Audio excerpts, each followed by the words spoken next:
Okay, so hello everyone. This is Ethan. If I could just get like one person or 70 people to type that you can hear me or give a thumbs up, that would be awesome. Awesome. We're gonna, we have a lot of rich material to discuss tonight. It's an auspicious night for class. That's a thing that you hear a lot, anybody who's in any kind of Tibetan tradition. But this is, today is Losar, or both the Tibetan and I believe the Chinese calendar, both of the New Year's happens today. So it's a nice night to come together and discuss the Dharma. So we're going to start with a period of shamatha meditation, just to settle in, be a little bit shorter than our first 2 weeks. And then we're going to have a really fun discussion about suffering, which is a thing only a Buddhist person would say, that we're going to have a fun discussion about suffering.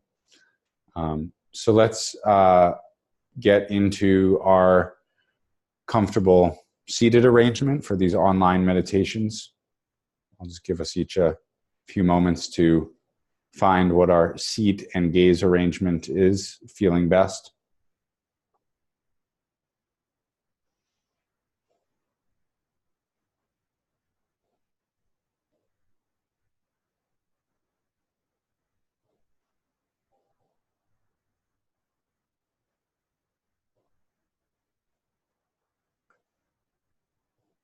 And then find this balance of rootedness, especially through your sitting bones and pelvis. Perhaps also if you're sitting cross-legged with your knees on the floor, there could be a sense of not pushing down through your knees, but just feeling some little contact with the rootedness of the earth or the calves, or just the sense of the thighs descending, receiving gravity.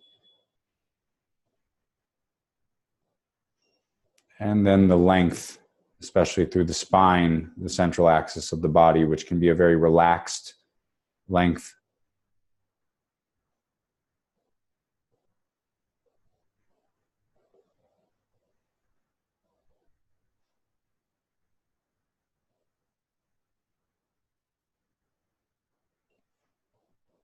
So this is our spot on earth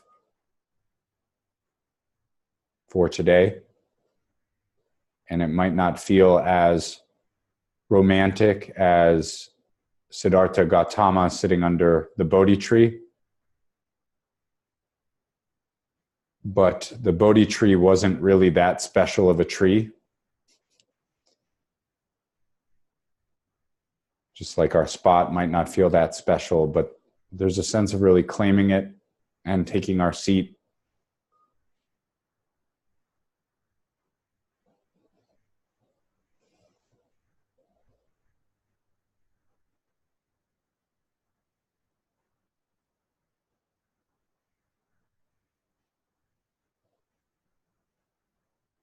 Briefly checking in. So most of us are doing the shamatha practice towards the end of a day. So check-in in this case could just be a moment of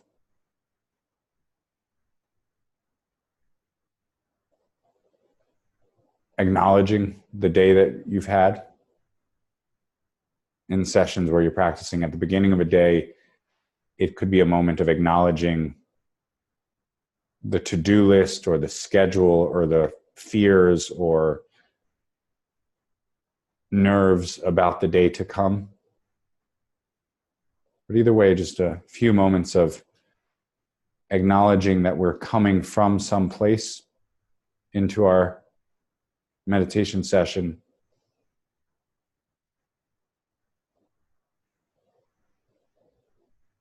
And then check-in can also have this quality of a reminder of intention. When we talked in our first class about the leaky pot, or the leaky cup.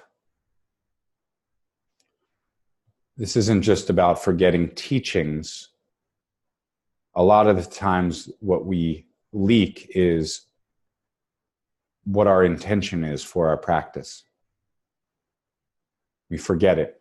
So it's really good to reflect on it. And you can have any intention you choose, but if you need one, I'll just bring back from last week's class the notion of this warm but non-fixated, non-attached awareness, to establish that more and more as we practice. Warm but not attached awareness.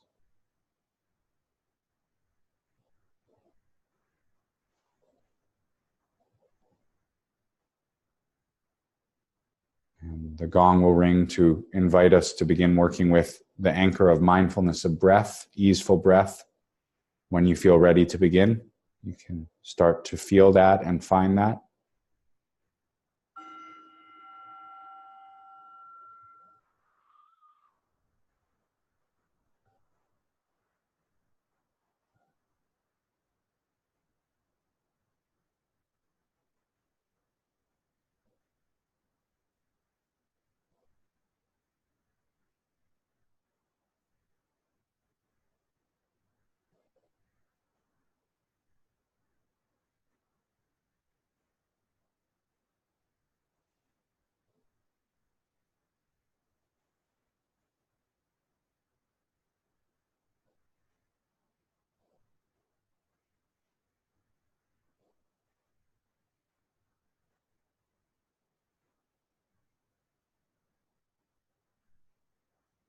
And as we feel the breath again, just noticing if you try to do too much to maintain the discipline of your practice.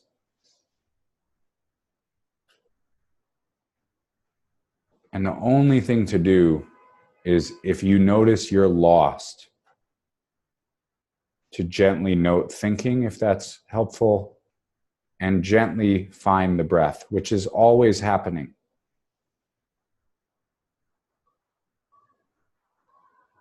So let's practice noticing if there's any tendency to do too much or to be on guard with our awareness. And just see if we can do just enough to notice when we've wandered and note that and come back.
So again, as practice comes to a close, taking a moment to acknowledge that you made it to your practice. Actually, a pretty big victory. Oftentimes it's downhill from there.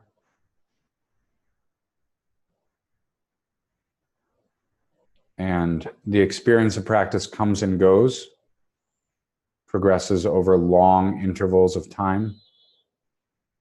So just a little self-gratitude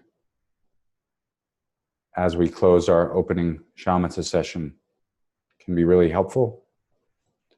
And if you'd like to turn that into a bow towards yourself, towards your fellow practitioners, please feel free.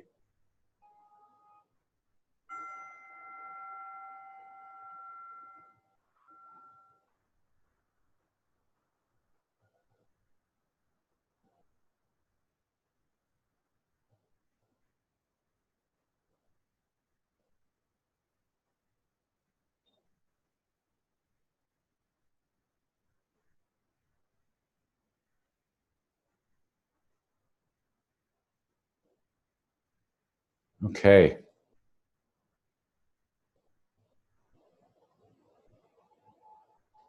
So good evening again.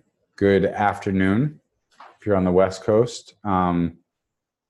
Because these are recorded sessions. Good moment now.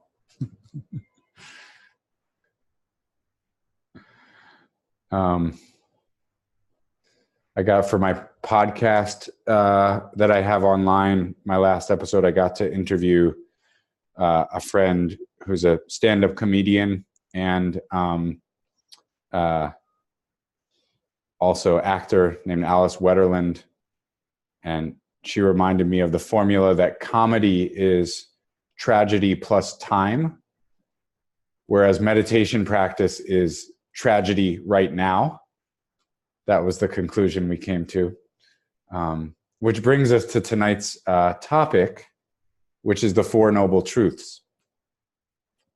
So this is, if you look chronologically, after his supposed full awakening experience, and many of you know this already, this is the first teaching. This is the first sutra or coming together of teacher and student in discourse that the now fully awakened Buddha or awakened person who goes by the name Siddhartha Gautama, which was supposedly his given name, or Shakyamuni Buddha, Lord of the Shakyan clan, his tribal or city-state clan. Shakyamuni Buddha. This is supposedly the first time he taught students, right? So tonight is really the beginning of Buddhism, and next week. And so a few conversations I've had, a few with teaching colleagues, a few with students, a few sort of confused feedback from people I checked in with about this course was, if this is online Buddhist studies and this is a year-long overview of Buddhist practice, why are you getting to Buddhism on the third week? And on the first week we went, we used, I wouldn't say it was an esoteric, but a fairly specific metaphorical teaching on being a student.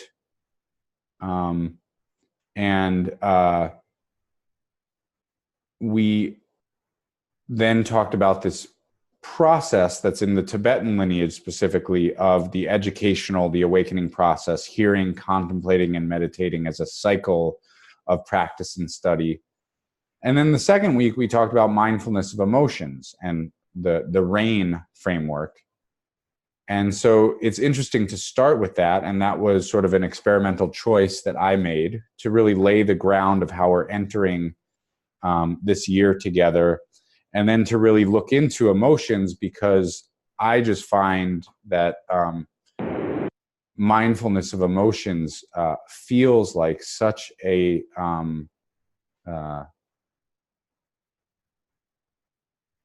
such a crucial experience that we all need to have as we are meditating. So it feels like it's almost getting into the insights or truths into reality that the master meditators of the past discovered and then passed along. Some kind of friendliness and way of holding our emotions feels like it's so crucial to even being able to bear with ourselves to the point where the mind starts to really settle into any insights. But if you were sort of hankering for like, when are we going to get to the Buddhist teachings? Now we're in them. And a lot of what we're going to discuss the last 6 weeks of this first course are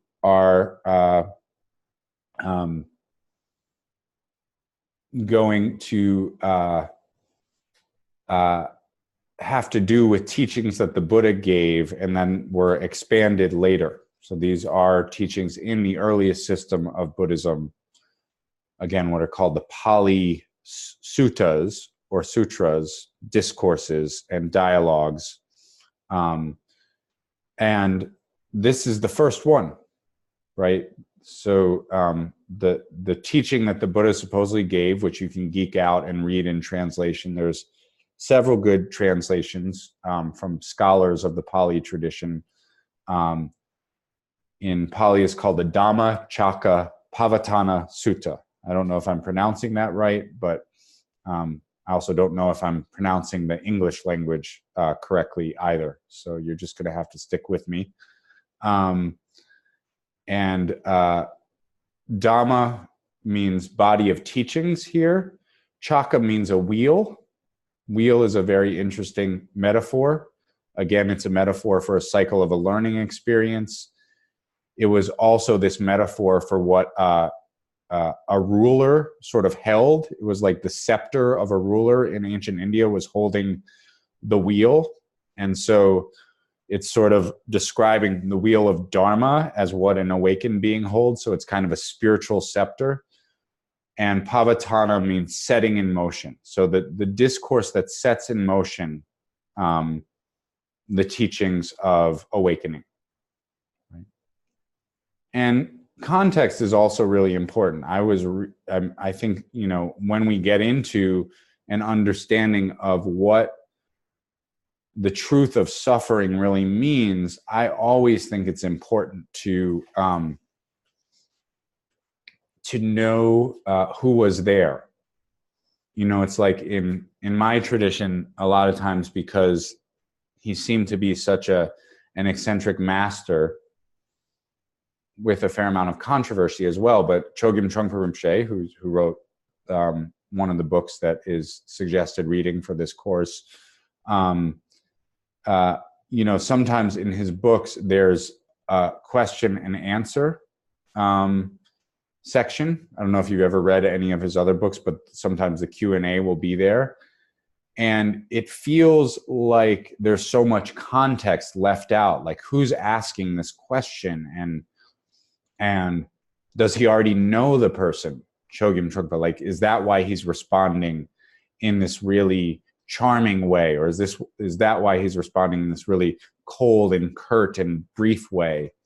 And so whenever you have a sutra environment, which is how the Buddhist teachings are passed on, it's always a dialogue, it's always a discourse, it's always a connection and interdependence between community and teacher and student. Context seems like is everything, right? So some of you may know, and you can study this if you read any of the Life of the Buddha teachings. I didn't want to provide too much. I did mention that comparative religion scholar Karen Armstrong wrote a really great Life of the Buddha's teaching. If you want a really long one, Thich Nhat Hanh wrote a really beautiful long one that he pieced together from sutras and other historical sources called Old Path, White Clouds. But the basic point is the Buddha is giving this teaching to 5 people, all male people, who he already knew fairly decently.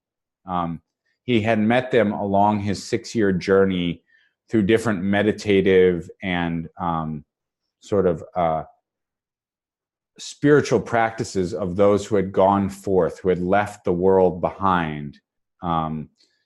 And this particular group he had met because he was interested in practicing asceticism, a kind of harsh, strict rejection of sense pleasures as this idea that that's what caused our suffering, our confusion.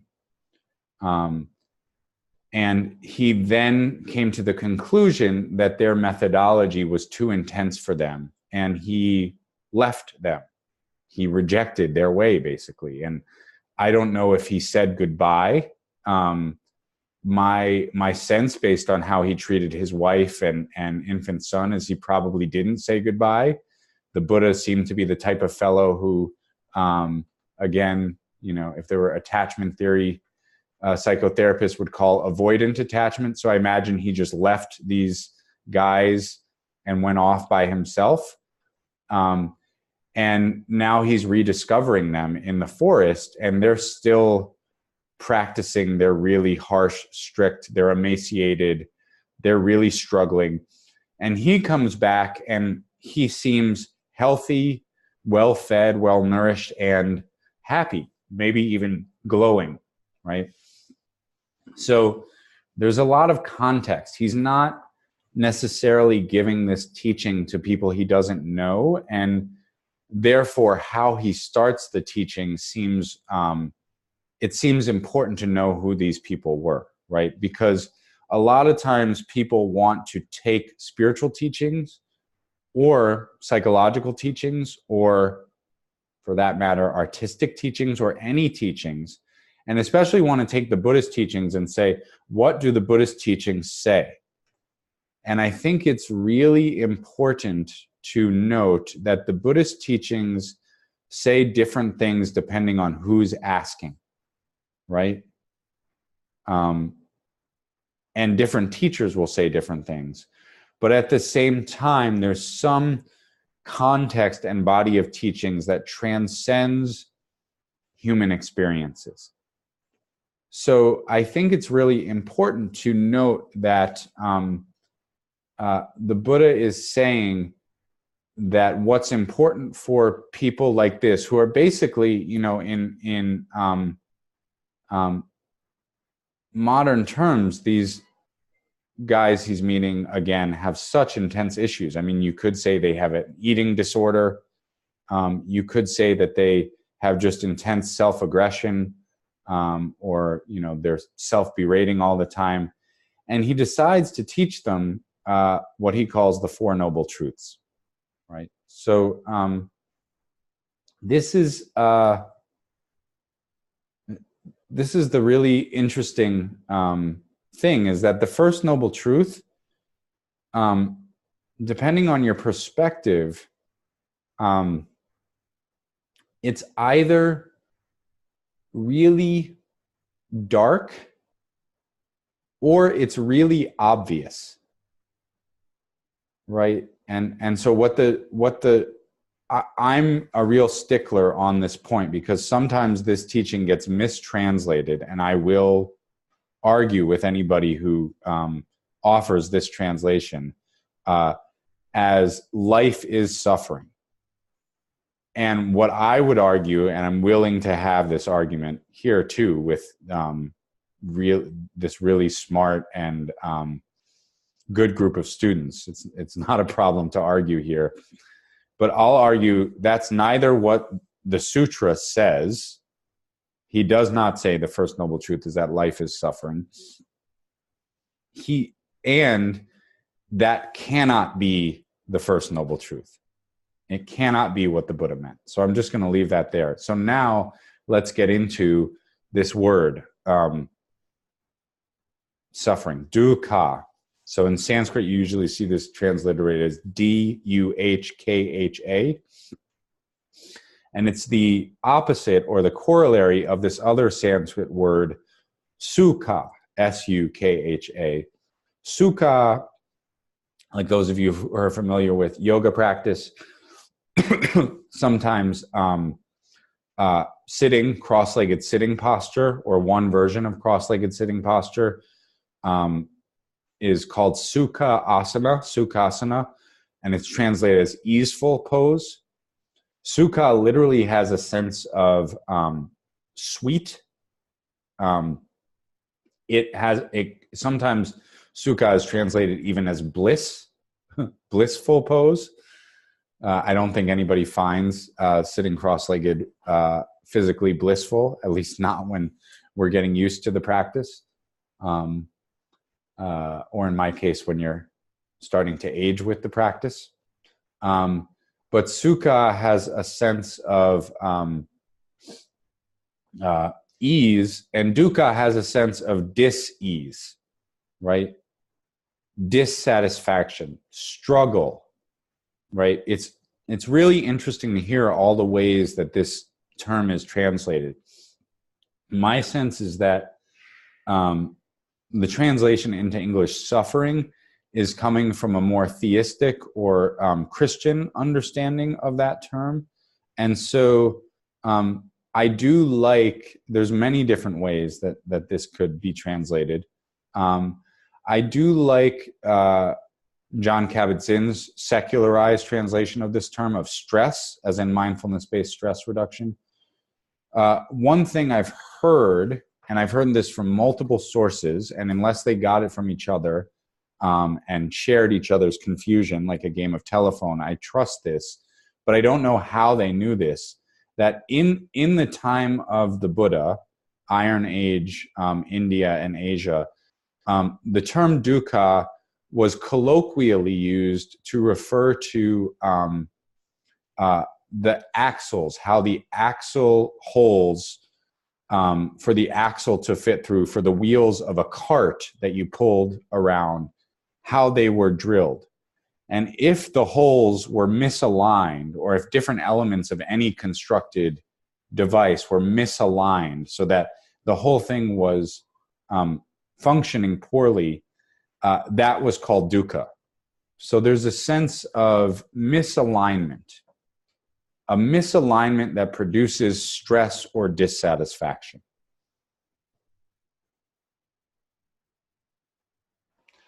So the Buddha says this to 5 humans who he knows are fighting so hard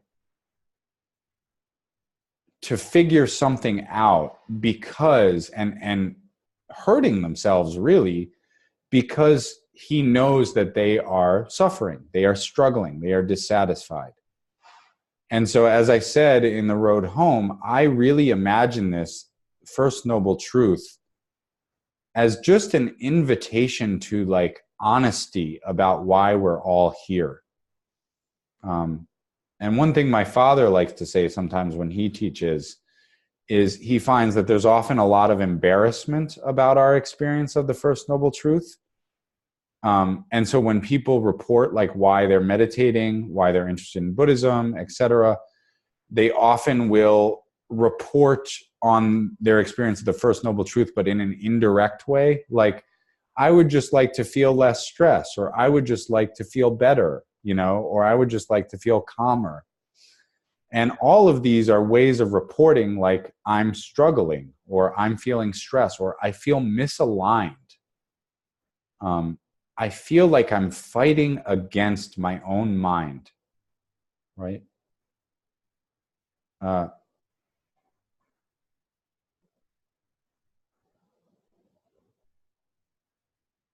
That is such a hard thing to acknowledge, especially I think if you feel like you're supposed to be a grown-up. I don't know if there's anybody on this call who feels like, oh, there's this new term among the young folks, which is adulting. Have people heard this term as a verb, which is the notion of like when you do something that grown-ups are supposed to do, like, get a pet, or get an apartment, or, sign a lease or sign a mortgage on a home, or, take care of something. there's this sense of like, okay, now I have to be a grown-up. And I find sometimes it's just so hard. Joshua is saying I have a t-shirt that says adulting, right?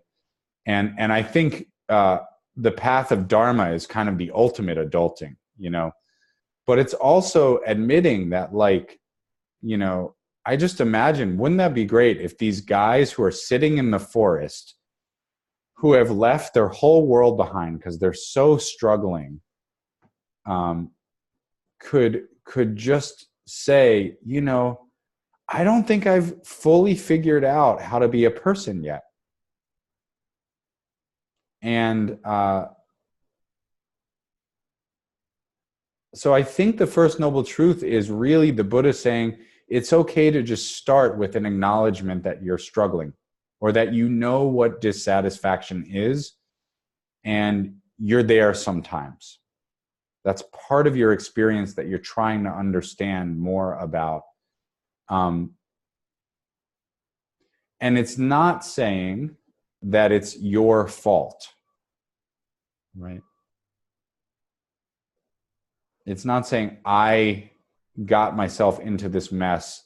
I have no idea how to be a decent grown-up person, how to deal with my mind and my life, how to not struggle.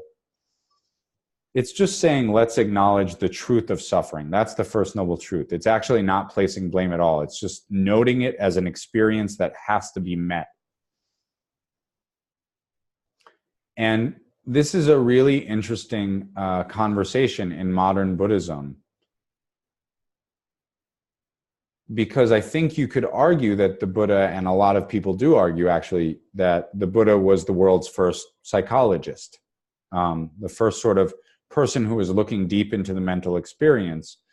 And psychology is often depicted as this individual pursuit, right? It's an individual seeking somebody with expertise to try to get healthy, or try to get less neurotic, or try to get, in this case, more awake, or more compassionate, or more satisfied, more at ease. And I think it's really important to acknowledge that suffering is a personal experience, but it is also a collective and culturally engaged experience, right? And that's why it's important. It felt very important to include the reading from somebody like Zenju Earthlyn Manuel, the great Zen teacher, to bring in some notion of the shared and social experiences that cause suffering to live in individual minds.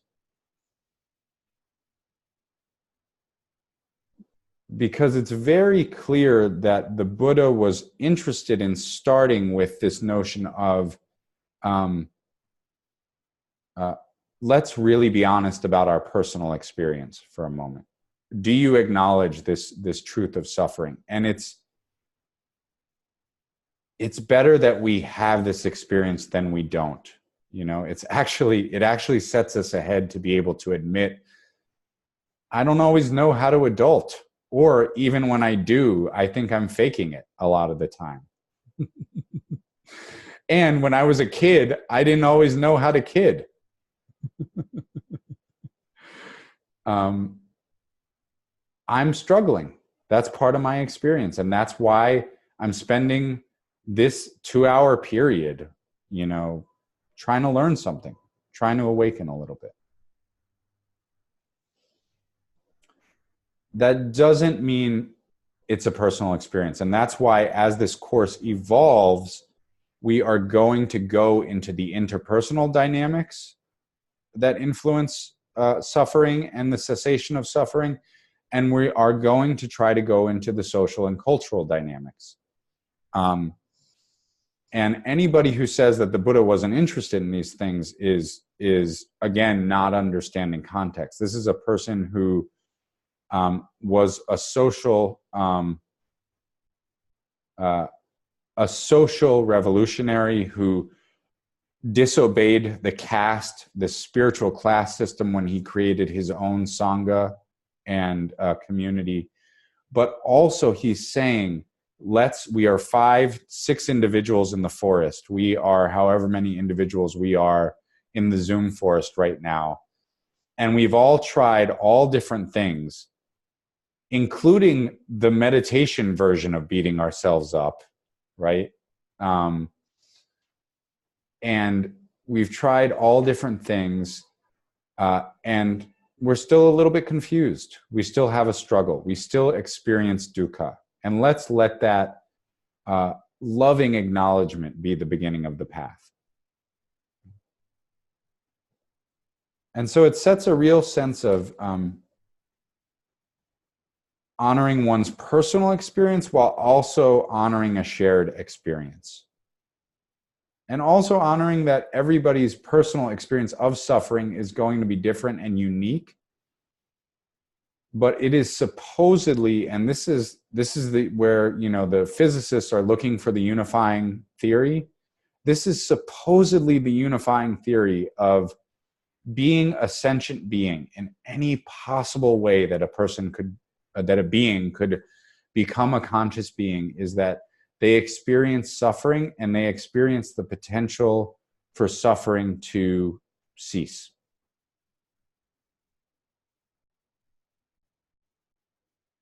So beautiful, you know. I do hope that these teachings get secularized to the point that, like, you know, like my daughter and the next generation and your children and the little people that you all know and care about, like, at least this part comes into the education of, like, it's okay to be having a hard time, you know. And so I think he's getting people who are struggling really hard, you know. It's like, does anybody ever, this is a thing that I feel like happens in New York more than other places, although it can happen in other cities, you know, with parking lots and places. Do you ever walk by a gym from the outside? I'm always fascinated by this, that some gyms are set up so that you can watch people exercise from the outside, which is, you're watching such an intimate experience, you know, somebody like on the treadmill, which is a really good analogy for samsara, right? Just, I need to get somewhere. I need to get somewhere. And sometimes there was, outside of the Interdependence Project, I remember this gym a few blocks away in the East Village that was on ground level, and you could just walk by. And I remember watching people who would simultaneously be looking up at a television in front of them. They would have earbuds in, and they would have a magazine open in front of the treadmill in front of them, right? And they were struggling, and the struggle was real, and you could just see it on their faces, and you were like, hallelujah, way to put in the effort, like those folks in the forest. And you're trying to improve, but one, you have all of these modes to distract yourself, which I'm not saying a little distraction isn't a useful thing sometimes. Nobody's critiquing anybody there. All I'm trying to point to here is that moment where you just want to say, it's okay if you're struggling with yourself. Now proceed with the treadmill, you know? And I think that's what the First Noble Truth, I really think it's meant to be a hallelujah moment, like a burden releasing moment rather than a burden inducing moment. Does that make sense? If anybody wants to give a hallelujah, you're welcome. If you're not feeling the hallelujah, don't give a hallelujah. But there's some sense of, let's just acknowledge this, right? So to geek out a little bit, and this is the part where I think, you know, the Buddhist geeks, if you want to practice working with your leaky cup, this is a place you could practice memorization. So there's different categories of our experience of suffering, or where the experience of suffering becomes strong, that are taught. And there's a list of 3 and then a list of 8. And so you could practice memorizing either of these if you want. They're also in the Truth of Suffering and the Path of Liberation, that book. So when suffering is divided into three, which obviously is a little easier to remember, there's three basic experiences where the mind can experience suffering the most strongly, right? So one is experiences where circumstances change quickly and often with turmoil attached to them, right? So the suffering of change. So this doesn't mean that change necessarily induces suffering, because it's possible to experience turmoil and change and feel a sense of liberation. But this is a place where the experience of suffering and the struggle of the mind, the dissatisfaction of the mind in the person who hasn't quite learned how to adult yet or how to kid yet can be strong, right? So the suffering of change.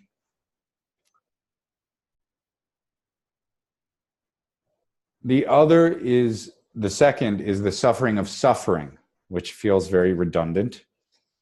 The suffering of suffering refers to the experiences where life gives you lemons.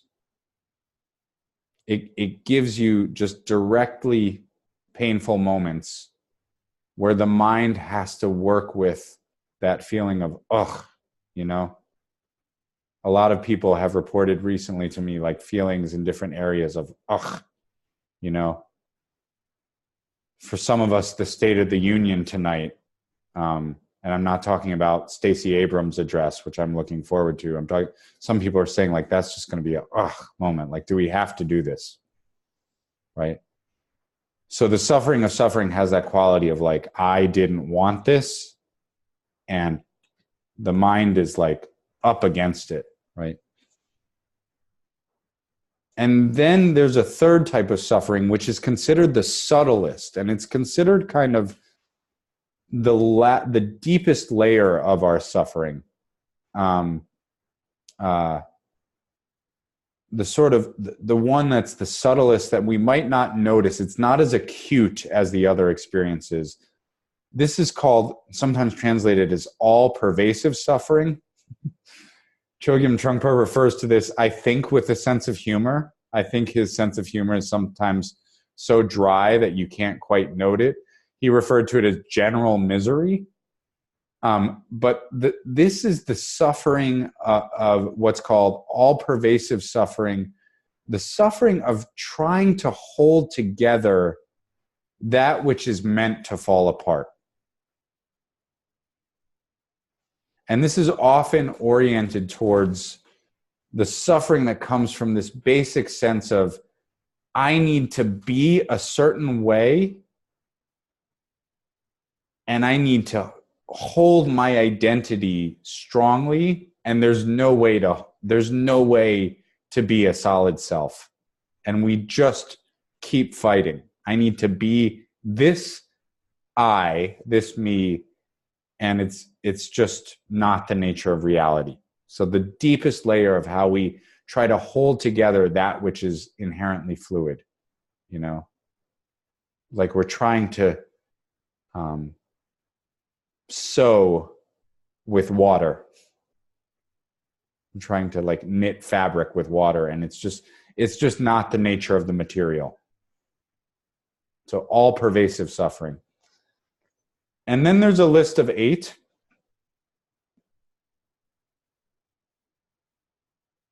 So these are the fun life situations that are a little bit more in detail, and you could practice memorizing this. I would ask those of you who want to work with leaky cup practice just to practice this week, memorizing the 3.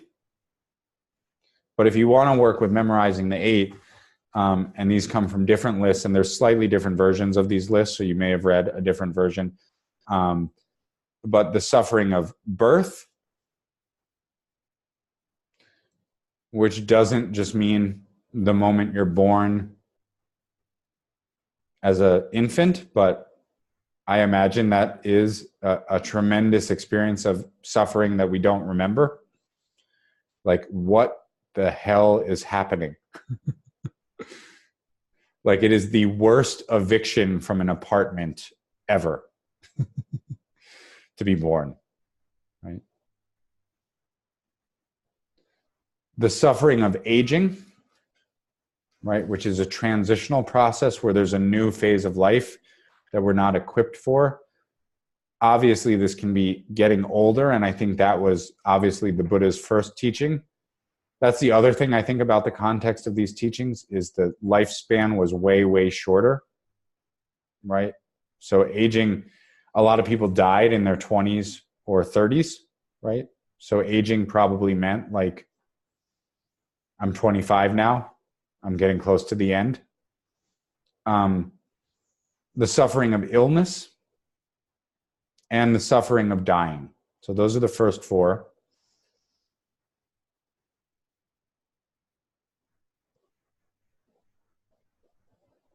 The suffering of, and these next three are kind of more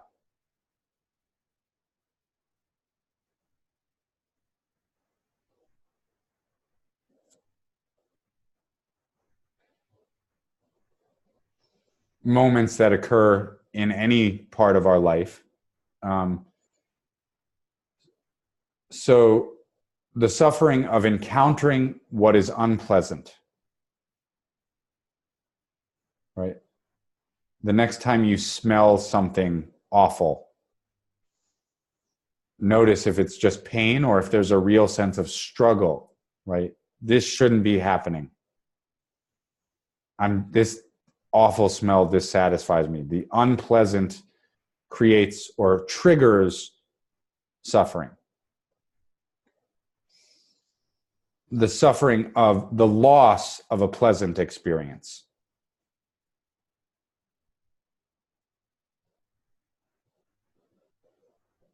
Like being awoken from a really good nap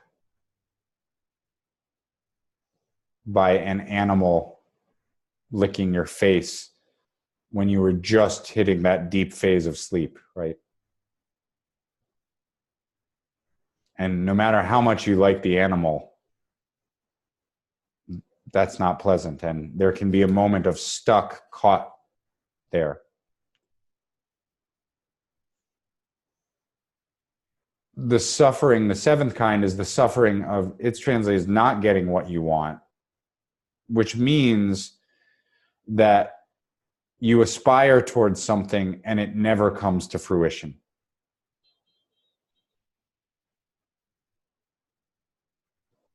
I really want this publisher and I never get it.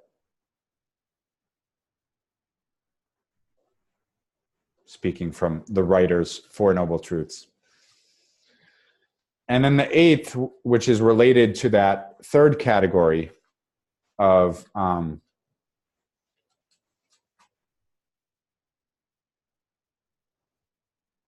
all-pervasive suffering, is the suffering that's based on confusion about what are called the five aggregates, which we're going to talk about, I believe, in our seventh week of this course. So a mistaken understanding of the self is the eighth type of suffering. So this is all within the acknowledgement of the first noble truth. And then the second noble truth we're going to talk about more. Yes, can I say number 8 again, just to clarify, is this is sometimes called the suffering related to the five aggregates, five skandhas. And we're going to spend a whole class later in this first course talking about the five aggregates, which are the confused elements of our sense of solid self.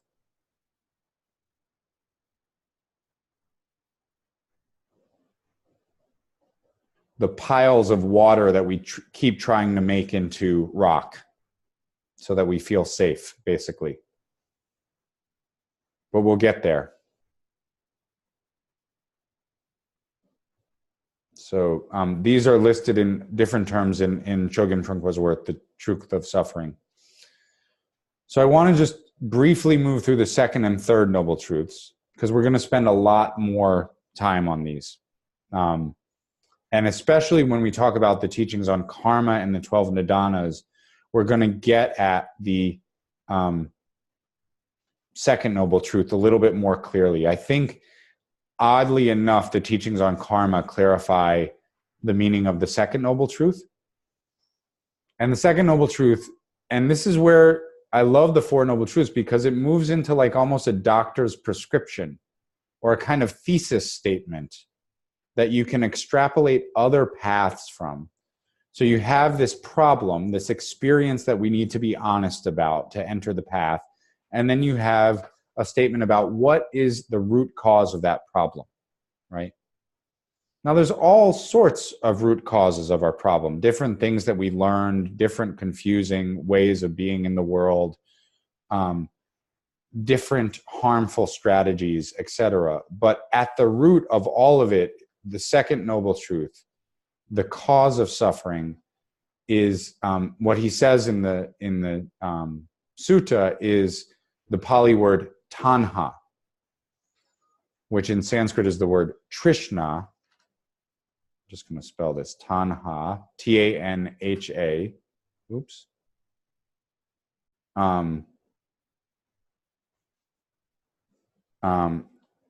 Trishna is the Sanskrit word, and these words will come back when we get into the teachings on karma. It means something literally like thirst.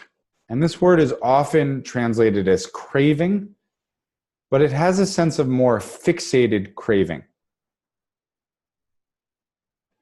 The mind, in any instance of suffering, the mind needs the present moment to be different than it is. And there's a kind of fixation, like a knotted muscle in the mind.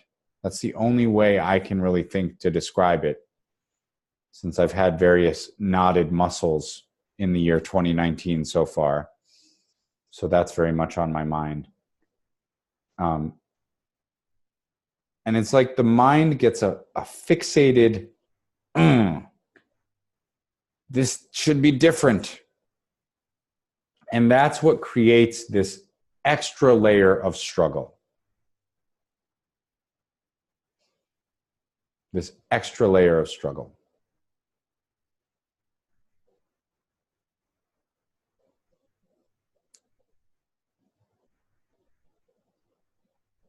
So we're going to come back to that, and I'm happy to have some discussion about that. There's another interpretation, and so I just want to be clear that that's what the initial teaching says. The cause of suffering is this word that often translates as thirst or craving or even like a fixated need.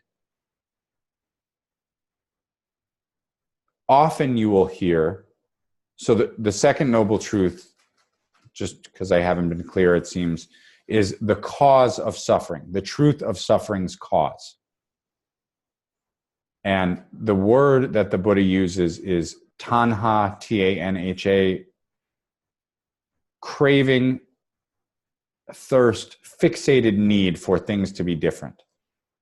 But sometimes in certain schools of Buddhism, you will hear the cause of suffering being described as ignorance. Ignorance, right? So these are related. The word in Sanskrit for ignorance is avidya. I think we may have mentioned this one. Not knowing, misperception. And there's a sense of confusion about the whole thing. The cause of suffering is some confusion that's embedded deep in our way of being human beings.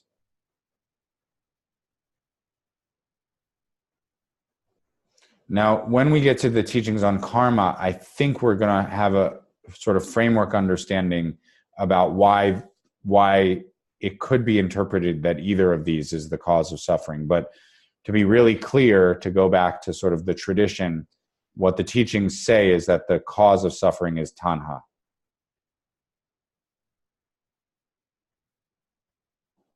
Now, honestly, so far, he's just saying, let's pause and acknowledge the problem that we have. And I do think there's a release of burden, but he goes further. And I think even though he's addressing the problem, he's also, from this sort of like doctor's diagnosis, which is the way I often read the Four Noble Truths as a teaching, he's also saying this can be worked with. And he uses this word nirodha, or nirodha,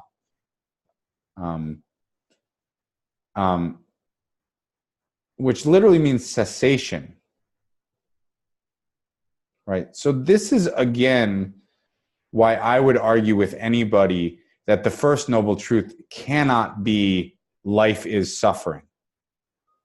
It says in the teaching the truth of suffering, and for anybody who says the Buddha taught life is suffering, the best argument I can think of for why that can't be the first noble truth is read 2 more lines.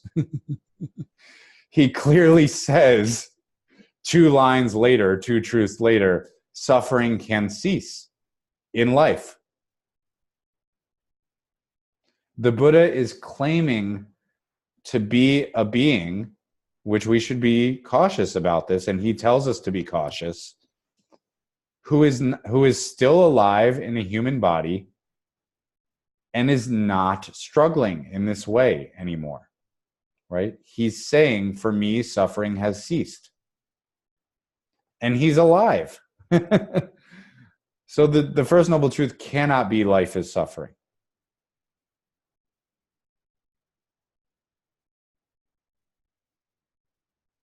But let's pause on the nerding out and arguing tip, which I often get myself into, and let's just say, basically what he's saying is this whole thing is workable, right? This is a very workable situation. We can do something about this. We don't have to struggle. So it's, even though this is like the bad news, I think there's a hallelujah moment in the first noble truth. I think there's a real acknowledgement of the ways we get knotted up in the second noble truth. But what he's saying is, we can do something. We can feel better, you know? And I don't want to put that into too much of a promise, you know? There's no money back guarantee on these teachings. But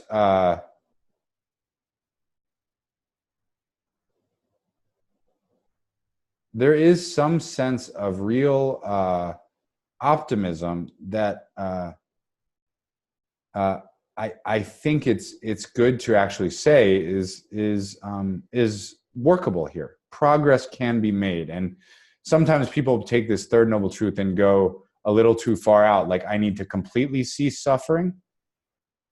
And we might just be working on, I really have to acknowledge, like, the environment I grew up in, even admitting that you're suffering was so looked down upon that maybe I'm just going to spend the next 10 years of my path just like letting myself feel okay about acknowledging struggle, you know. But this could just be looked at as practice leads to progress. You can feel better. And my folks in various Zen traditions talk about not having too much of a goal orientation. Talk about this phrase, no gaining idea. But the way I look at the third noble truth as a kind of, some kind of promise is like, you're not screwed. That's the colloquial way I would say this. None of us are screwed.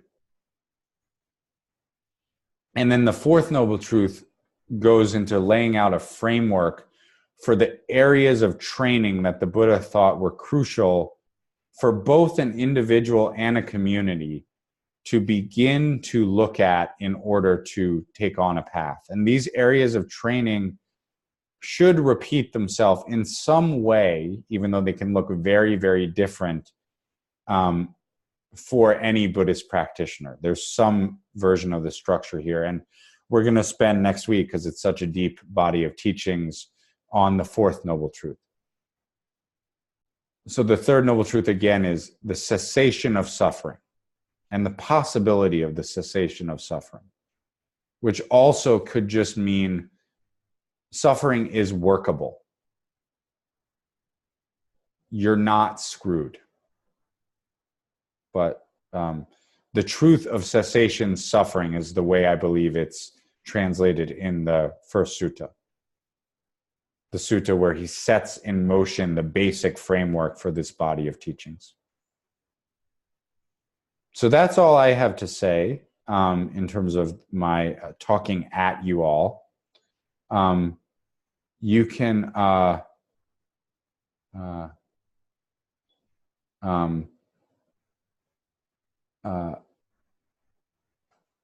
we can now move into a discussion phase. I want us to do a contemplation of the Four Noble Truths tonight. So the only thing I wanted to say from our agreements was, as we move into the discussion phase, you know, there's some of us, this is a group of, I think, really engaged and intelligent people, but people have different styles and different histories.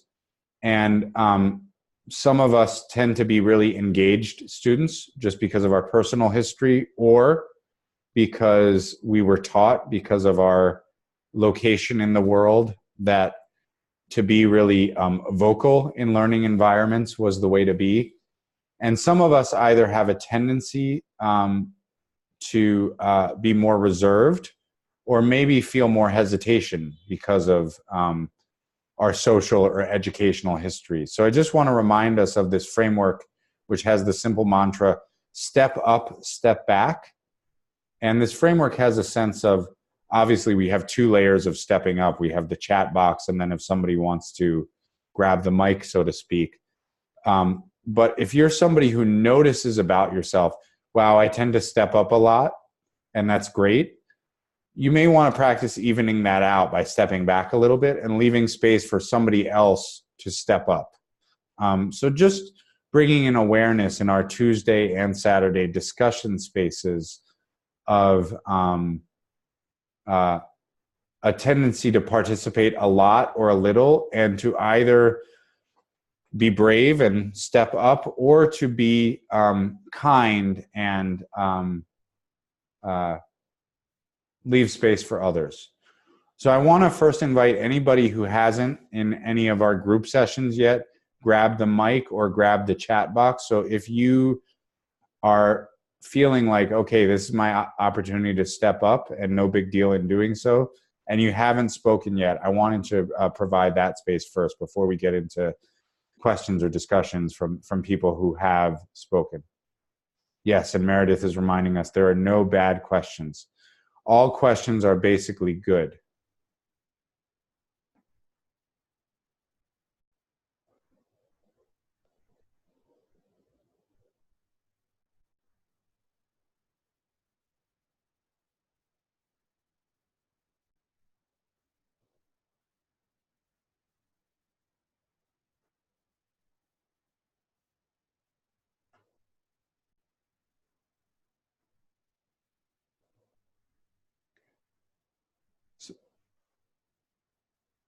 All right.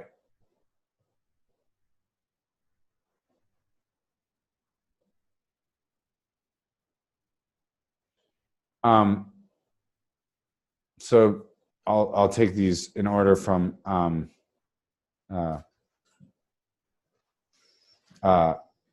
where I'm seeing them come in, and I'll try to get to everyone.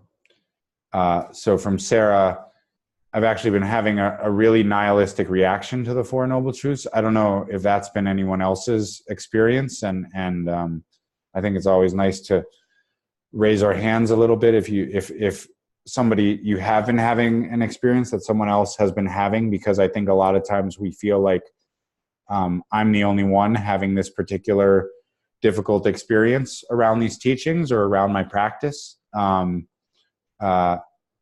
And so, you know, I'll say that I think that's very common, Sarah, to have a kind of dark reaction to the Four Noble Truths.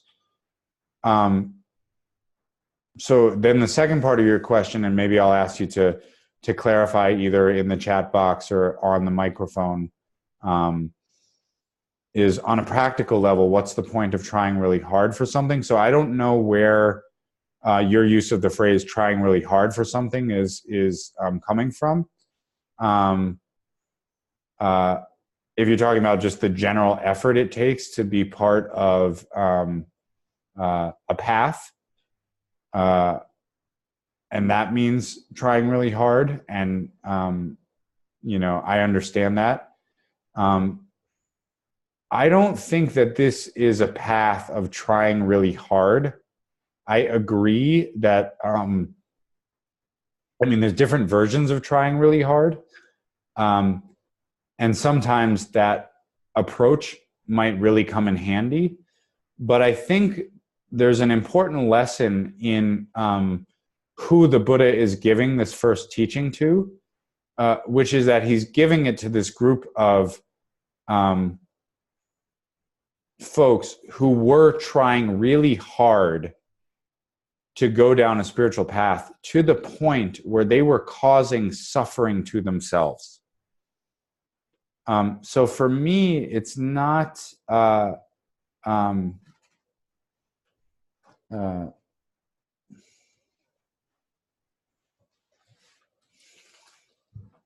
do I want to say?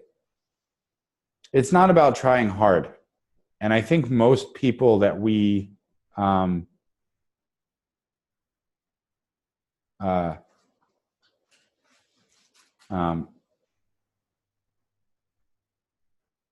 I think most people try too hard when they take on a spiritual path,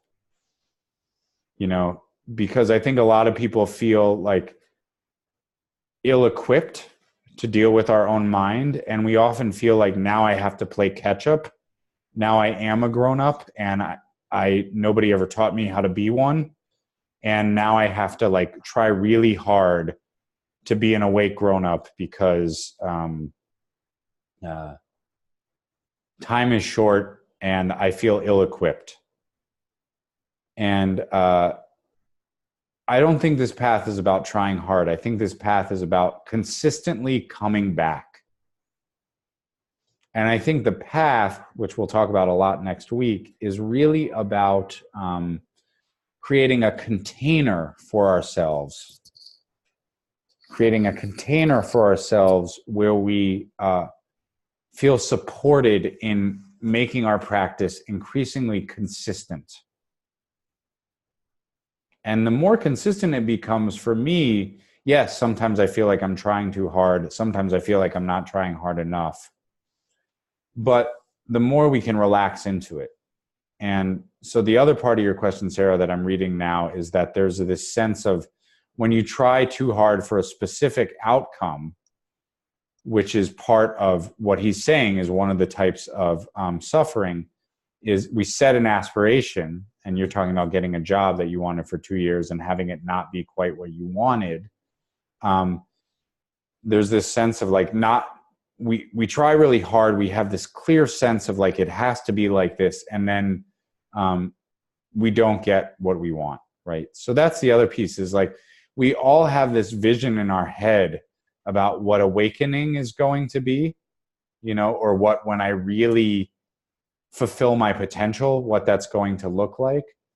And a lot of times that's just another way to feel disappointment or beat ourselves up, And so, I think that's the other thing as a Buddhist teacher is sometimes people expect that because you're Buddhist and you're working with suffering and disappointment and struggle, etc., that you're happy when people don't get what they want. And I just want you all to know, if it's possible to get what you want and it's beneficial to yourself and others, the teachers you meet in your life hopefully are going to want that for you completely, right? So, Sarah, I hope you find a job that you love, or I hope that this job magically switches, because sometimes that happens. It's rare, and there's nothing we can do to make this happen. but sometimes it happens that the job switches and it becomes much more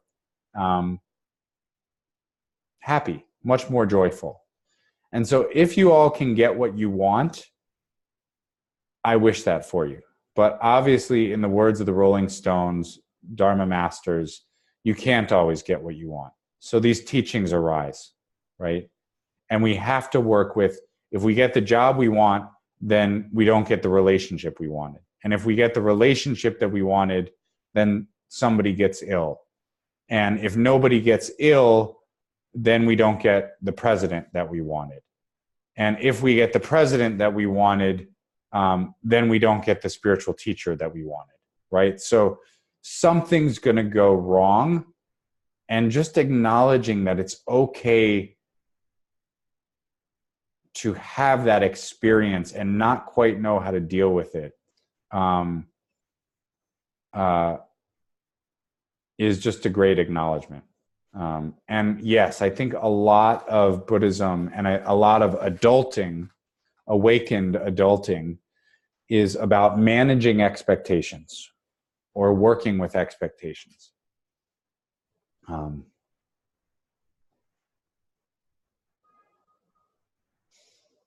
Okay, so I think I've opened the door for more people to step up, and that feels nice.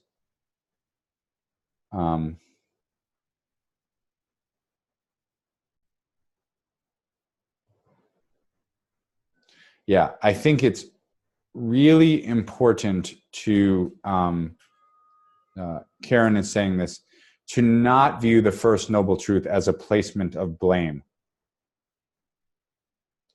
The way I view the First Noble Truth is that it's only about a localizing of an experience that needs to be dealt with, right? So that the experience of suffering lives within each of our minds. And the way that I think of it is that it is socially constructed, but it's personally experienced. So the personal part of this path, which is what the first course is all about, is saying that we need to work with the experience personally. But there's no application of blame. It's more an application of empowerment, right? You can work with this. Might not be easy to work with this, but this is not your fault. And who do we want to blame, really? You know, if you're a person of privilege in this society, which the Buddha was in his society, and you've been privileged enough to study some forms of developmental Western psychology, you might want to place blame on your parents. You know, they embedded these struggles in my mind, and there's a lot of truth to that. I think Freud and other psychodynamic thinkers had a lot going for them. But then we have to say, why were your parents suffering? Because they got screwed over by their parents, right? And so there's not a placement of blame.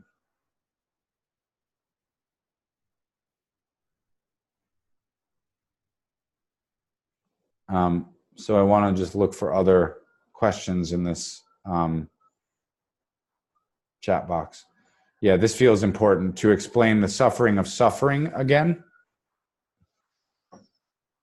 And my understanding of the suffering of suffering, because it's redundant and you can read different interpretations of this, but my understanding is that the suffering of suffering is the moment where life throws you experiences that by their definition are going to create pain and turmoil.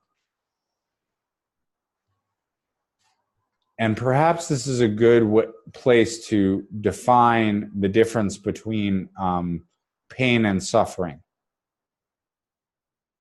Right? So pain is a natural part of human life. It's a signal from the nervous system physically, right?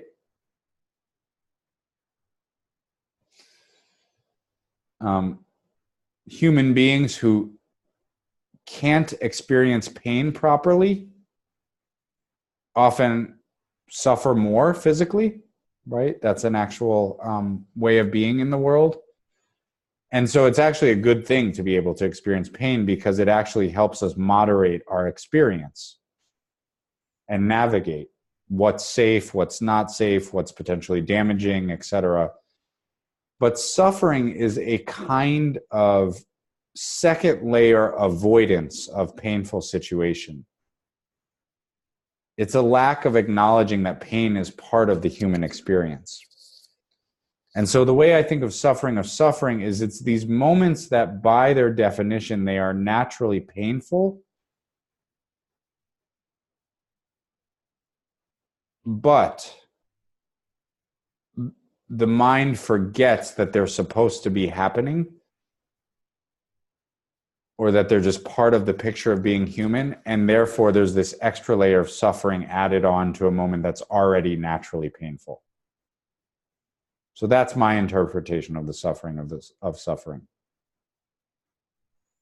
Yeah. And Tony's asking the question, is the suffering of suffering similar to the double arrow, right? So there's this great analogy also in the Pali Sutras, which I don't have written down the memory of which sutra it's in, but where the Buddha talks about the dart of painful experience, and he talks about pain being this initial dart, this arrow that strikes us, and that gives us a feeling in our body of, I wish this sucks, which is very natural to the human realm. But then the second arrow is the mind trying to figure out why we should not have been struck by the first arrow. And that's the way he describes suffering, as an added layer of pain, a secondary pain that's unnecessary. Thank you, Doug, for the Salata Sutta reference, where he talks about the dart of painful feeling. And I think it's really important. That's the other thing I would say in terms of being clear with language, because we often aren't, and that's totally fine. I'm not trying to diss Buddhist teachers who say life is suffering, although I would argue with them lovingly.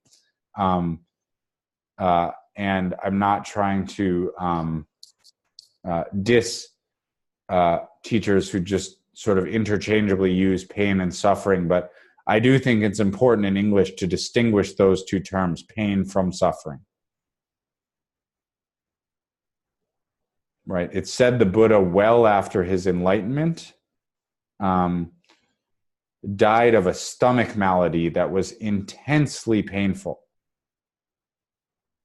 That his last days, he supposedly lived to be 80, which is really interesting because that in Iron Age India, northern India, that was an incredibly long lifespan, right? But then even he had to face this intensely painful experience of some sort of physical malady. Right? So there's no escape from that, even in complete enlightenment.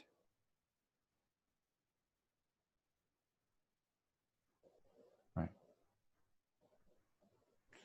So Lisa's talking about DBT, dialectical behavioral therapy, which is very based on various Zen teachings, and talking about this equation, sort of that pain plus non-acceptance is how you get suffering, right? Pain plus some struggle against the pain. Right. Another analogy that's given in the early Buddhist history is this notion of being struck by a dart and asking all the wrong questions, you know. Rather, what we should be asking is, how do I work with this? How do I remove this dart? How do I feel different, shift my relationship to this? And instead we're asking all the questions about, like, who shot me? How do I get back at them? How tall were they, etc. In that analogy, the dart becomes a poisonous one. So it's a little bit of a different analogy. But this notion is very consistent throughout the early Buddhist teachings of an initial painful experience, and then on top of that, some confused inability to meet the pain. And that second layer is what's defined as dukkha, the misperception, the misalignment.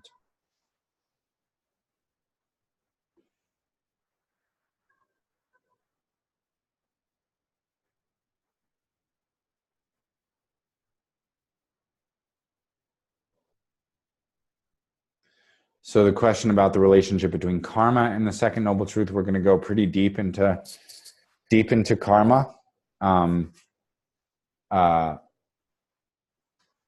in a couple of weeks.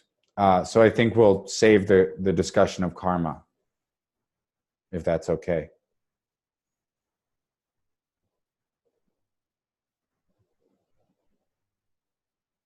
And yes, acceptance and resistance are very much in the equation, right? So that's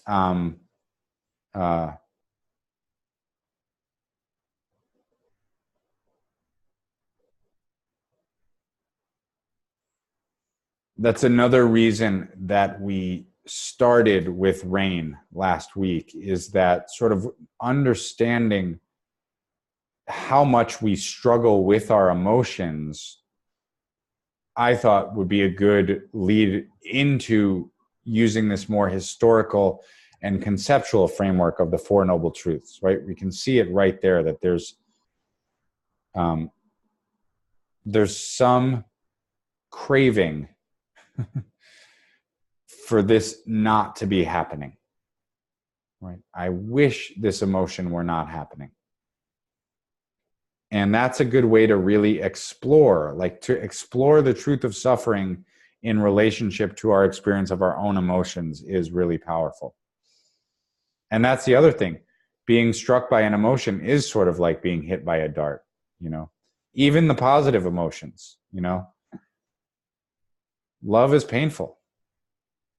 It's like being hit by a dart. Don't you think?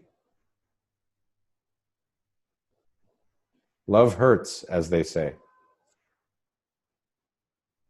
So I think rain creates a good starter conversation for the Four Noble Truths.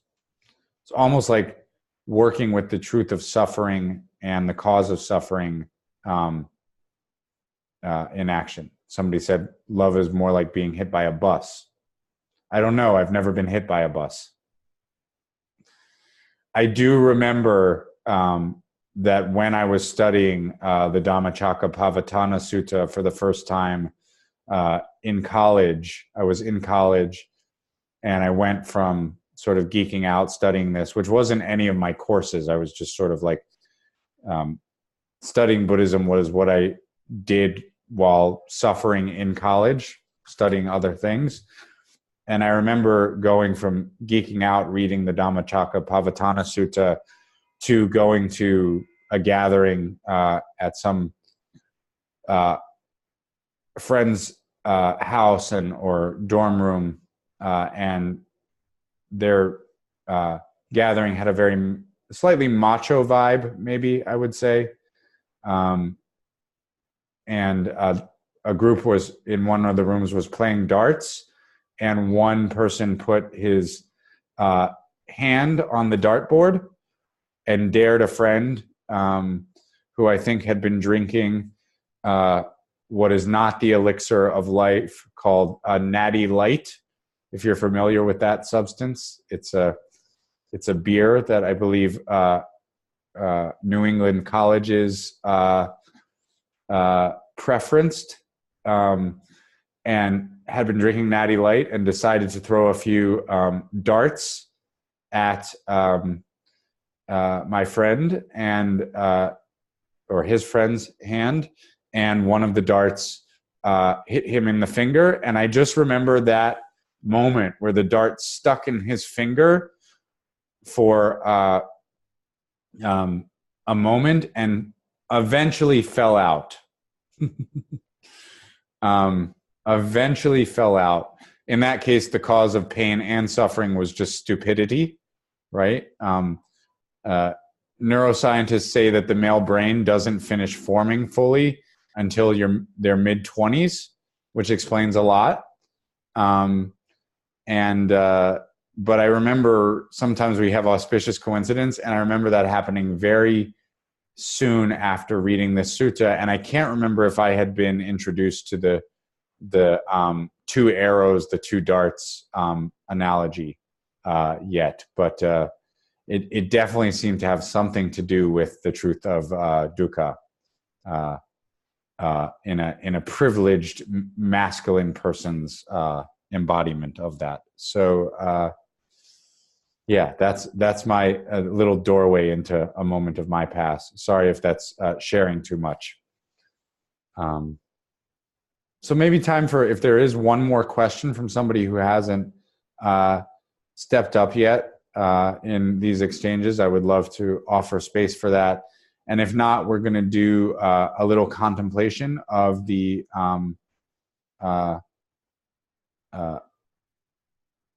Four Noble Truths in action in our daily life, which I'm going to post to the showcase. And if you wanted to do this as a little contemplative exercise a few times this week, it's a good exercise for the end of the day. So I don't think you need to structure your mindfulness meditation as the beginning of the day practice, but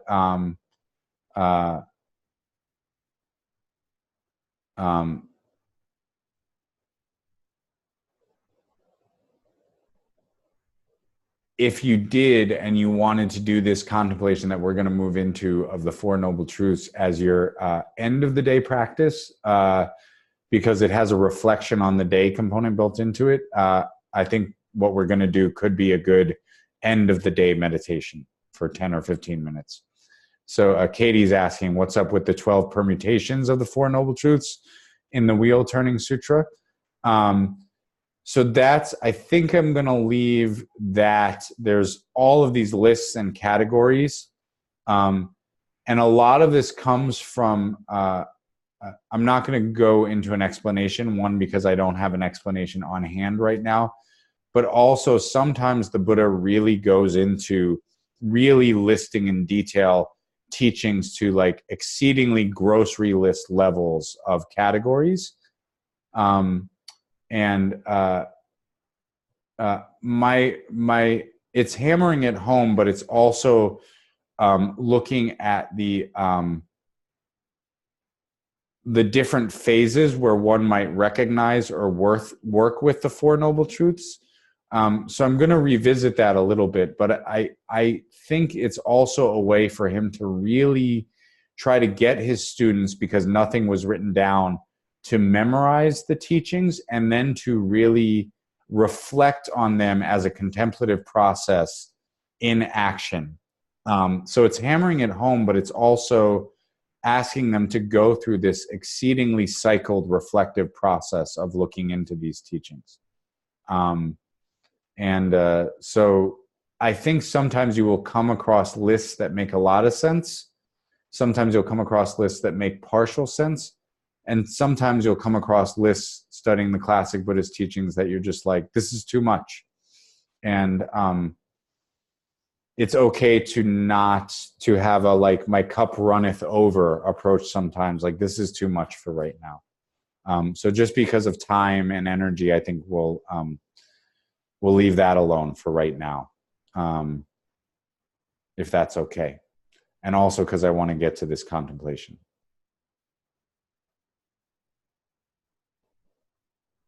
Okay. So let's come back to a good or basically good meditation seat.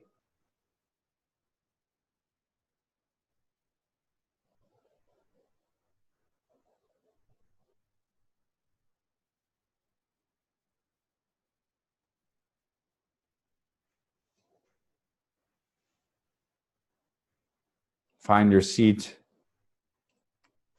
Find your breath.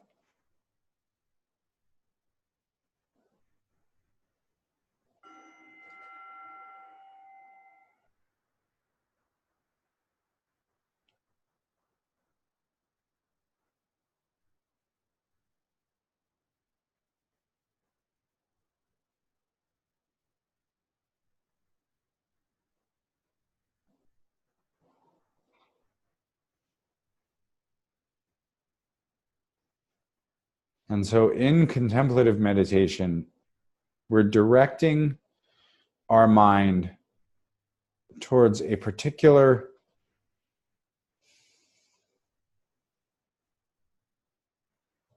teaching or idea or experience and just seeing what arises. And in this contemplation, it'll be a series of questions, just 3 questions.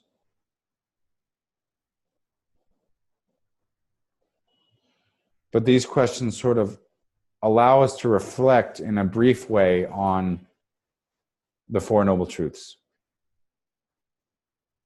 And perhaps this is similar or related to rain.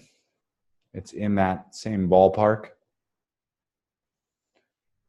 But the first question is, when did I experience dukkha today? So remembering a moment where you, or moments where you felt stuck.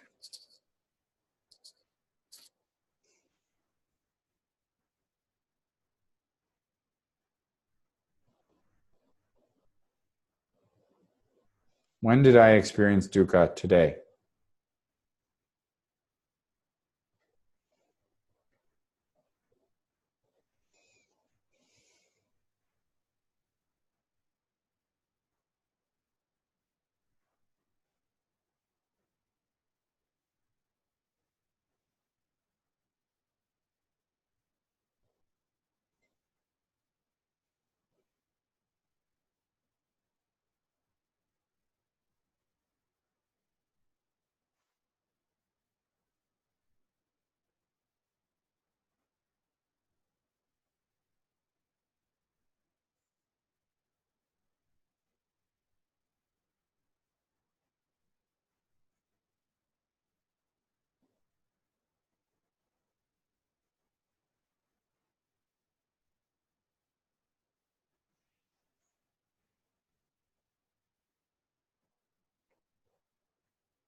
And the second question, and this is again just to contemplate, having heard these ideas, what were the specific causes of my dukkha?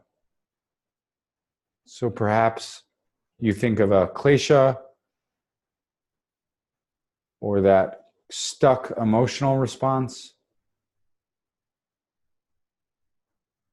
or perhaps you just leave space. So this is the second noble truth. What were the specific causes of my dukkha? And sometimes in contemplation, nothing comes up clearly. So that's okay too. If you notice your mind wandering far afield, come back to the question. What were the specific causes of dukkha?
And then the final question, how did I work with it skillfully? How did I work with it skillfully? This question addresses both the third and the fourth noble truths, the cessation of suffering and the path. And it's intentionally phrased in a positive light because the third and the fourth noble truths are actually very positive. And so this is an opportunity to reflect on how you actually used some of the tools that you already have to meet this moment. So reflect on that. And if you have to come to the conclusion that you just totally messed up, you were completely unskillful, the least mindful person ever to walk the face of the earth, then at least you could say, well, I'm recognizing dukkha now. I'm recognizing it after the fact.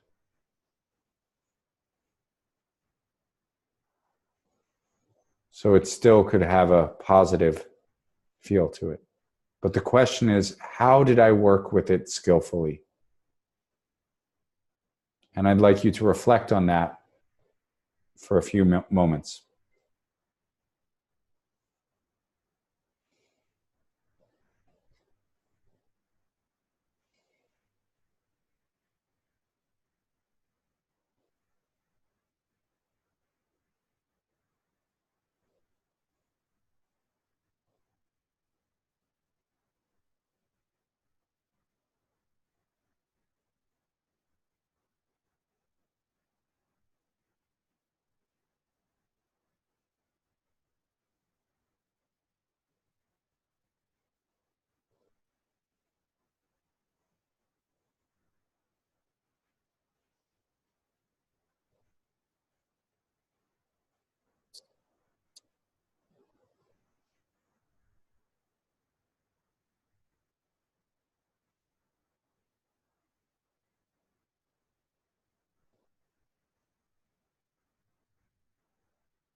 And then we can let this brief contemplation begin to reside and dissolve, and just come back to our body.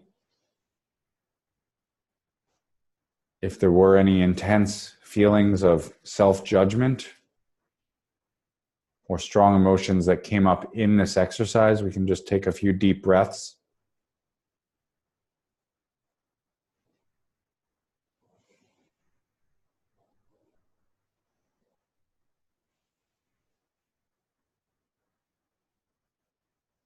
That sense of release again, always allowing the out breath to let our experience be.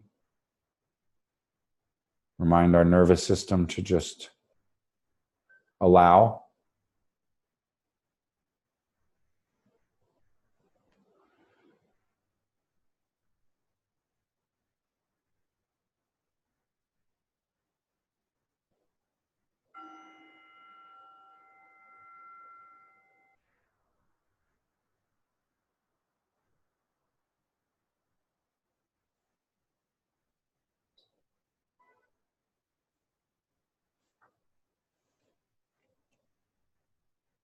So thank you all.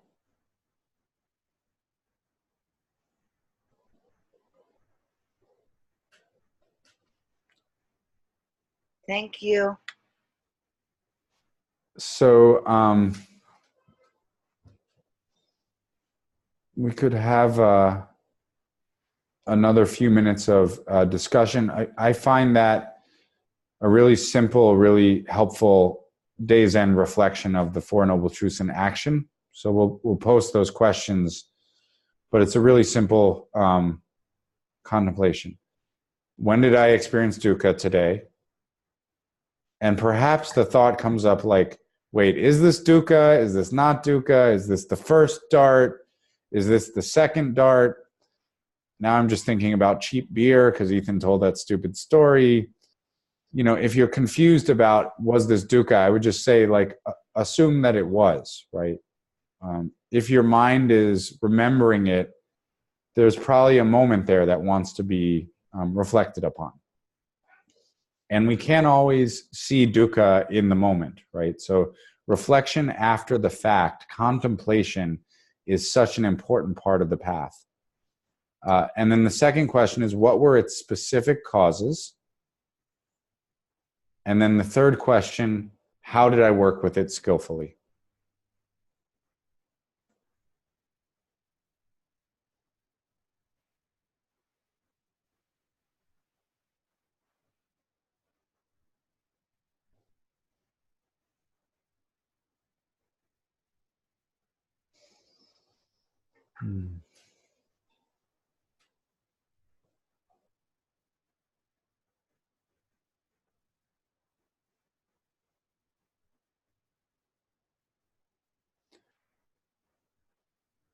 Are there any clarification questions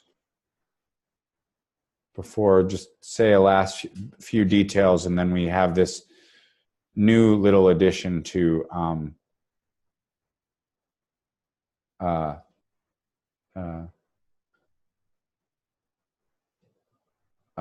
our closing of classes for those who want to take it.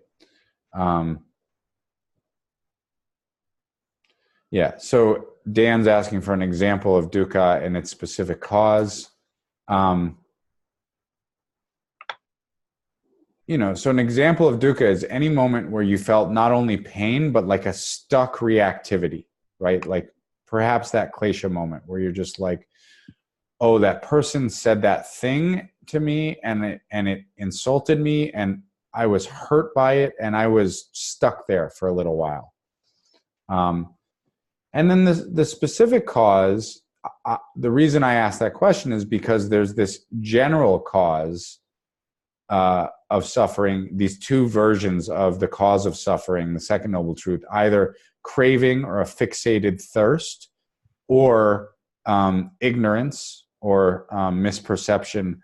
Either of those are very general discussions of the cause of suffering. So like, I'm more thinking like, how did craving work for me in this moment where I felt insulted? Let's say that, right? So that's an example of a dukkha moment. And then you may not come to a specific cause, but maybe your mind goes to like, oh, that's because I was taught that I have to look like a champion and I can't be insulted this way, right? So whenever we do a contemplation, the questions or the contemplation are meant to be a prompt that opens outward, right? Rather than that narrows you into a box. So I want to leave a little room for your mind to think about it, right? So see what comes up.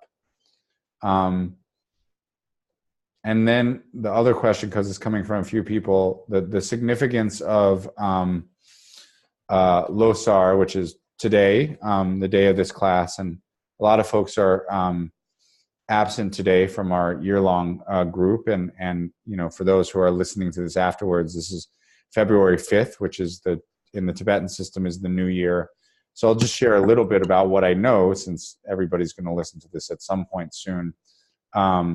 One is we're coming out of a period of what's in Tibetan Buddhism and Shambhala Buddhism is called Dun season. 10 days leading up to the New Year's are said to be a time where the negative karmic and klesha forces of the world kind of gather and intensify. And it's a time where in tantric environments, you even do special chants to protect your own mind, etc., that are done in certain Shambhala communities. They're called the Mamo chants. And then there's a day in the Shambhala tradition. I'm not sure if this is true in other Tibetan traditions. The day right before the New Year is sort of a karmically neutral day, which was yesterday, which is kind of a good day to like clarify intention. In the Shambhala community, that's the day that like shrines are cleaned to sort of make way for the New Year. And then today is the New Year, which this New Year is the Earth Pig or the Earth Boar, depending on who's doing the translating. My understanding, reading up on this astrologically, for those of us who want to geek out, is the Earth Pig year is pretty positive. The pig is this symbol of luck and bounty and kind of a welcoming energy, and Earth is grounded. So my understanding, the last year was the Earth Dog, and dogs are more kind of in Chinese and Tibetan astrology are more like pack animals, like sort of finding out who's for you and against you, and can create some kind of conflict and mischief around that. And the year before that was the year of the Firebird or Fire Rooster, which is a time of a lot of fiery energy. So the outlook for this year, for whatever it's worth, seems to be pretty good, pretty like enriched, and a time of luck and a time of maybe play and trying out new things. These are all the things I read about this. But, you know, as Chogyam Trungpa liked to say, your guess is as good as mine. And I think it's really important to remember that nobody really knows. And that's really how I'm feeling about the teachings I'm received. Nobody really knows what the hell is going on here. The more important thing is, do we have a framework for showing up and wanting to learn and wanting to work with the situation?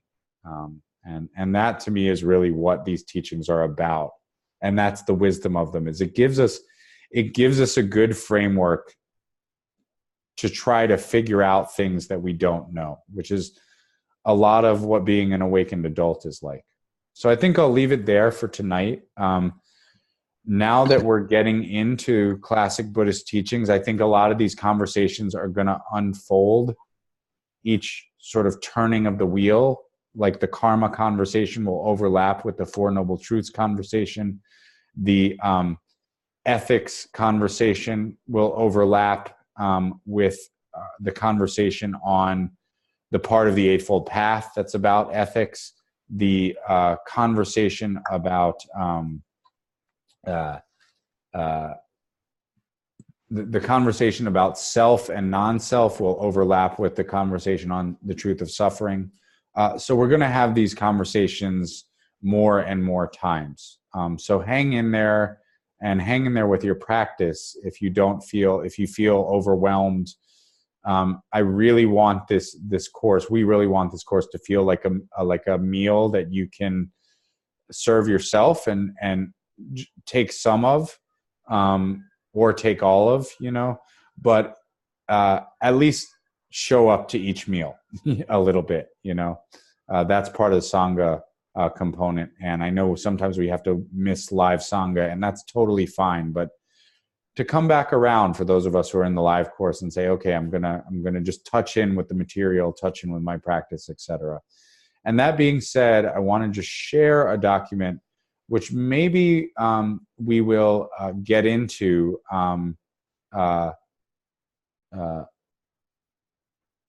next week. But are you seeing on the screen the 7-day meditation vow now? Are you seeing the rest of my screen or just the 7-day meditation vow? I'm just wondering, because it does this weird thing. Just the vow? Yes. Okay. So this is a commitment we used to do back in the day at the Interdependence Project for people who at the end of a weekly class wanted to express an aspiration and felt like it would be helpful to make a commitment to daily practice. This is not necessary. You don't have to do this, but we'll add this to the Dropbox showcase. And anybody who just wants to read through this vow and think about like, okay, I'm gonna say daily practice, and that can mean 10 minutes. Please hear me say that. Your daily practice can be 10 minutes. That's not cheating. Your daily practice can be 5 minutes, and that's not cheating. This is meant to inspire a sense of consistency, and also it's meant to inspire a reminder, not a like unbreakable, if I ever took this vow and then I only meditate 5 or 6 times that week, then I have to beat myself with a stick. That's 0 parts of this tradition. It's just meant to really establish a commitment and a sort of support framework for our daily practice. So we won't do it out loud this time. Probably in coming weeks, we might close with those of us who'd like to take this vow to do it, but we'll post it to the Dropbox tomorrow. And just want you to read through it. If this feels like something that you're like, I want to take it on. And thank you to Jackie and a few other students who resurfaced this vow. I did find it in one of my hard drives finally, but this is a old school interdependence project thing. And everybody seemed to appreciate it. Although sometimes I still get approached on the street or when I'm in a city by people who think I'm some sort of priest and that they need to enter a confessional and tell me that they're so sorry they haven't made it to a Dharma gathering recently. So please don't ever treat me like a priest in a confessional. I don't really care if you practice. I just want you to be happy. And I know how much practice has to do with that for a lot of us. So, so there it is.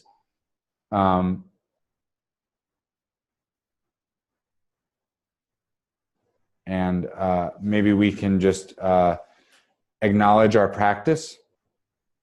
And if you are going to watch the State of the Union, we haven't talked about compassion meditation yet. So best of luck to you. But I also feel like a Buddhist lesson in this day of media is that where we place our attention has a lot to do with what we are empowering and how we're empowering it. So I just acknowledge you. I just urge you to have a sense of intentionality with what you decide to do. So just honoring our practice, if you'd like, we can close tonight with a bow.